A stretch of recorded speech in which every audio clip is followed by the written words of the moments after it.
Halo sahabat JMSI, Assalamualaikum warahmatullahi wabarakatuh.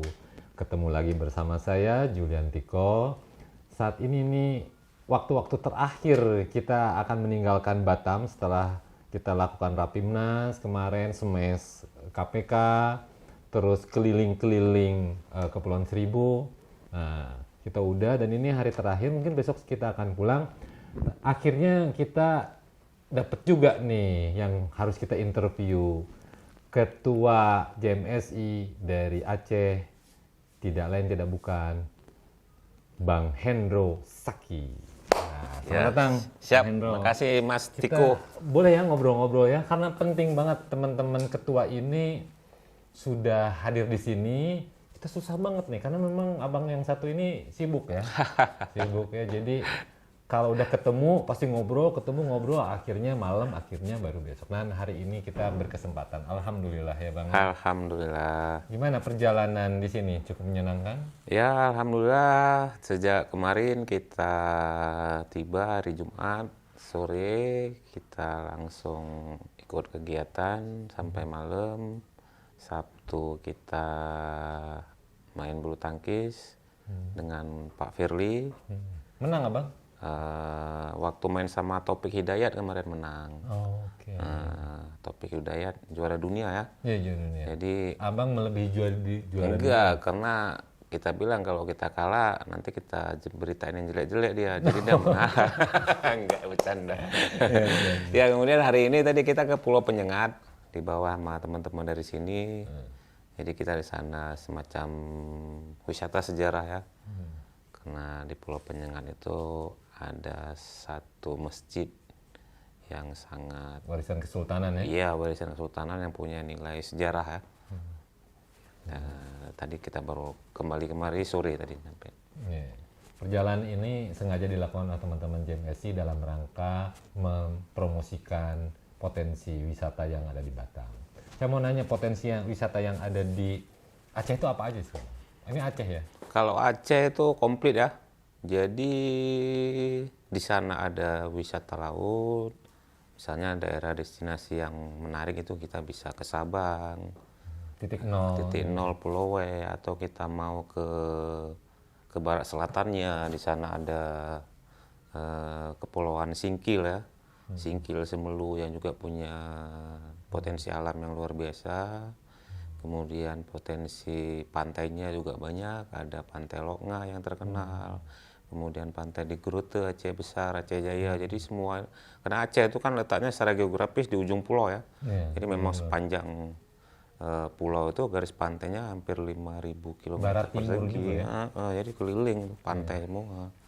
Jadi memang di sana ya selain pantai juga ada wisata Kota, monumen kota, tsunami kemarin tuh ya? ada Masjid Raya sebagai landmarksnya Aceh. Kemudian ada situs-situs sejarah ya. Ada makam Sultan Malikus Saleh di Lok Sumawe, ada makam Sultan Iskandar Muda di Banda Aceh, ada makam Panglima Malahayati di Aceh Besar. Kemudian untuk yang paling menarik itu wisata kuliner dan juga wisata religi. Jadi wisata religinya itu kan Aceh terkenal, kebudayaan itu kan sangat kental dengan Islam ya. Jadi misalnya kalau pada hari-hari besar keagamaan tertentu itu misalnya puasa gitu itu kan sangat ramai, orang berjualan berbagai macam kuliner. Kemudian Ada kopi apa namanya? Sanger. kopi sangernya ada, Sanger. sanger. Kemudian wisata gunungnya juga banyak di sana. Ada gunung Burnitelong di Aceh Tengah. Wisata danaunya juga ada. Kalau wisatawan datang sana aman lah gitu ya? Oh aman, sangat aman bahkan. Jadi sekarang ini pasca pandemi orang udah mulai ramai berdatangan. Itu setiap harinya itu kalau di Banda Aceh ya, di Banda Aceh itu bus entah dari mana-mana aja platnya beda-beda itu ramai ke Masjid Raya. Karena sejak Masjid Raya dipugar, direnovasi menjadi lebih bagus, lebih besar. Lebih bisa memfasilitasi orang banyak ya? Lebih banyak orang yang bisa hadir ke sana. Jadi kalau hari Minggu itu hampir ribuan. Terasa Serambi Mekahnya sendiri apa? Abang bisa menceritakan kenapa Aceh dibilang Serambi Mekah? Apa sampai sekarang masih terasa? Ya Serambi Mekah itu mungkin karena di sana tuh masjid banyak ya. Jadi masjid di sana banyak, setiap desa ada masjid besar. Kemudian praktek kehidupan masyarakatnya sangat kental Religius, dengan nilai-nilai Islami. Syariat Islam juga diterapkan Syariat di sana. Islam juga diterapkan di sana. Jadi itu yang kemudian ya sebelum kita ke Mekahnya ke Serambinya dulu gitu. Iya benar. Iya, jadi Kalau nggak belum sempat ke Mekah. belum sempat ke Aceh lah ya. Jadi teman-teman kalau belum sempat ke Mekah bisa ke Aceh, itu halamannya. Halamannya dulu. Halamannya Mekah itu ada di Aceh karena situasi suasana ambience religinya Iya. sangat kental di Aceh. Itu ya Bang. Nah terkait dengan JMSI, Abang kan sebagai ketua JMSI Aceh gitu ya, provinsi yang sering bersin-bersin ya, Aceh. Ya. Jadi sebagai ketua JMSI itu Abang bagaimana kontribusinya kepada potensi daerah ini? Iya. Sebagai Jadi jurnalis. JMS ini kan organisasi perusahaan pers yang baru ya. Jadi sejak awal kita deklarasi di Banjarmasin 2020 yang lalu. Abang mau apa Nang? Tergabungnya Aceh itu tahun berapa? Ya kita di ikut JMSI? deklarasi ya, deklarasi kita bersama deklarasi di Banjarmasin 2000. Termasuk yang mendirikan. Jadi kita bawa pulang ke Aceh, kita ketemu dengan berbagai pihak, stakeholder di sana, baik dari pemerintahannya atau stakeholder lainnya, kita sampaikan bahwasanya kita udah JMS, artinya sambutannya baik.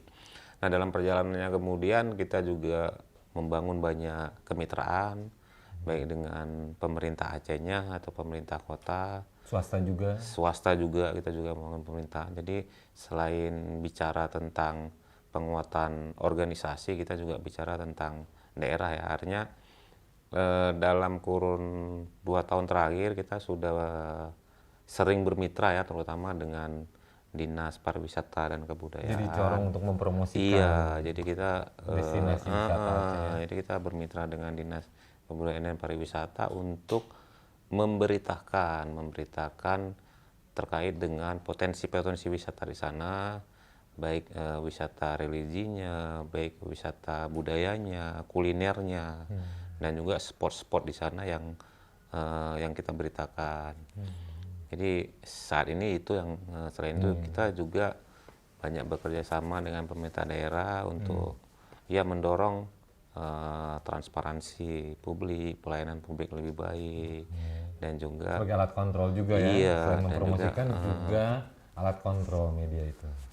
Nah terkait dengan tadi kan potensi-potensi alam. Kalau produk-produk yang dihasilkan oleh Aceh, tapi kan kita gini, mohon maaf ya Bang.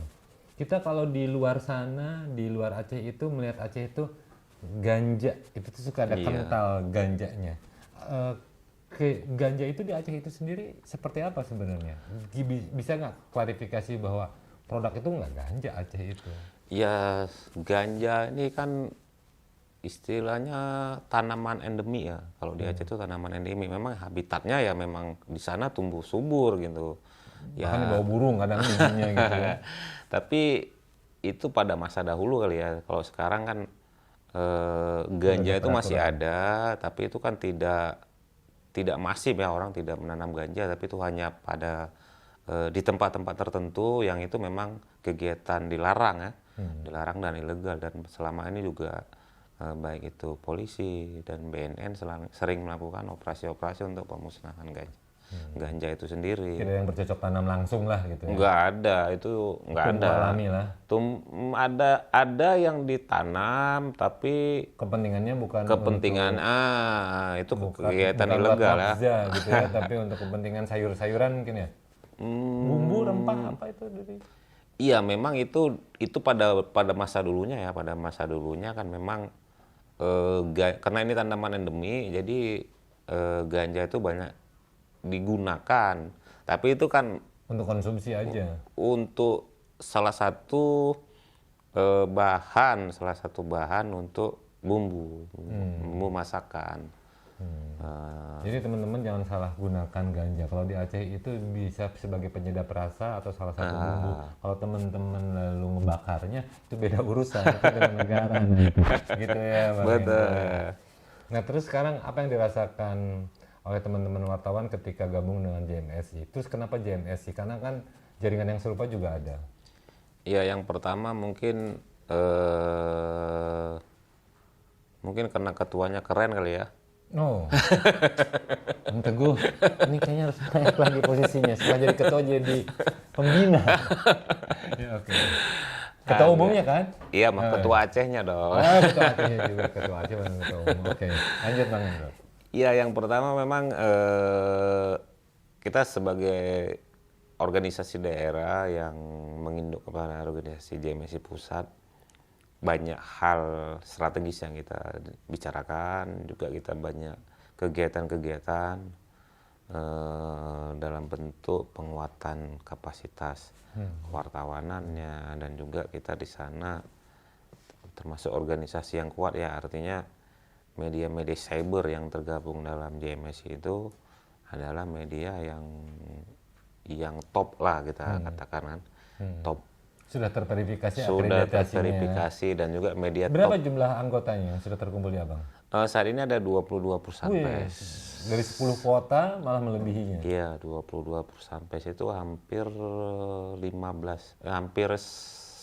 sudah faktual dan 5 sudah administratif, berarti hanya Tersebar tinggal di satu provinsi Aceh itu. iya, hanya tinggal 20% yang belum terverifikasi. Oh ya, terverifikasi. Karena mungkin naik akreditasinya belum ya. Iya, tapi kita lakukan supervisi terus ya, kita dorong kawan-kawan untuk terus membenahi perusahaannya, untuk terus membenahi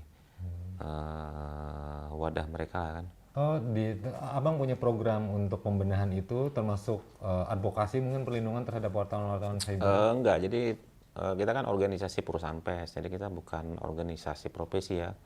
Jadi kita mendorong perusahaan pers itu untuk sehat, perusahaan pers itu untuk tumbuh. Ngikutin kayak yang dibangun Dewan Pers. Iya, jadi soal advokasi itu kan ranahnya organisasi profesi ya.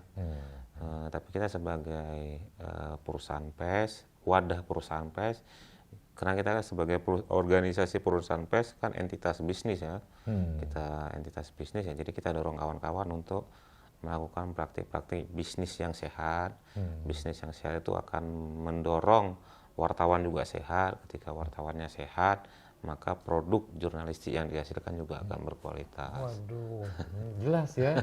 Jadi teman-teman, atau Abang mau menceritakan program apa yang akan dibuat Abang untuk ke depannya, setahun ke depan?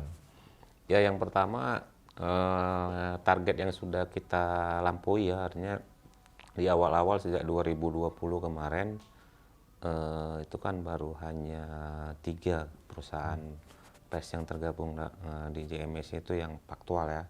Kemudian di 2021 itu meningkat menjadi 7, kemudian di 2022 ini sudah menjadi 15. Jadi kita menargetkan sendiri di akhir 2002 ini seluruh perusahaan pers yang tergabung dalam JMSI itu sudah terverifikasi administrasi dan faktual. Itu kita targetkan. Perusahaan media Abang apa? Saya popularitas.com. Satu aja yang pegang? Iya, satu aja. Nanti banyak-banyak susah juga. Komisaris sekaligus direkturnya gitu ya? Iya, kebetulan dipercaya sebagai direktur utama dan juga penanggung jawab. Ya harus ya 2 orang ya. Mandia utama? Utama, insya Allah. Utama, ya. Oke, jadi akreditasinya kalau pemilik sudah sampai utama gitu ya. Kalau masih itu harus dinaikin dulu. Jadi itu yang mungkin bisa saya bincang-bincang. Terima kasih Bang Hendro Saki. Jadi kami kayaknya kurang lengkap kalau titik nolnya belum dibahas ya di tempat Abang. Nanti kegiatan di Lampung juga akan ikut. Abang kesini bawa berapa media? 2 karena yang diundang hanya 2 orang, ketua dan sekretaris. Ya, itu cukup mewakili teman-teman JMSI Aceh. Oke, baik teman-teman, tadi kita sudah cukup berbincang-bincang dengan Bang Hendro, cukup lengkap ya. Tapi kalau mau detailnya nanti kita tayangan ini kan ini episode perdana ya. Besok lusa kita bisa komunikasi secara virtual, nanti kita sampaikan perkembangan Aceh seperti apa. Terus nanti JMSI ini kan sebagai salah satu corong pemerintah membuat citra Provinsi Aceh ini, daerah istimewa ini bisa dikenal secara baik di Nusantara sampai di mancanegara gitu ya. Mudah-mudahan kita bisa ketemu lagi, Bang Hendro. Terima kasih. Assalamualaikum warahmatullahi wabarakatuh. Waalaikumsalam.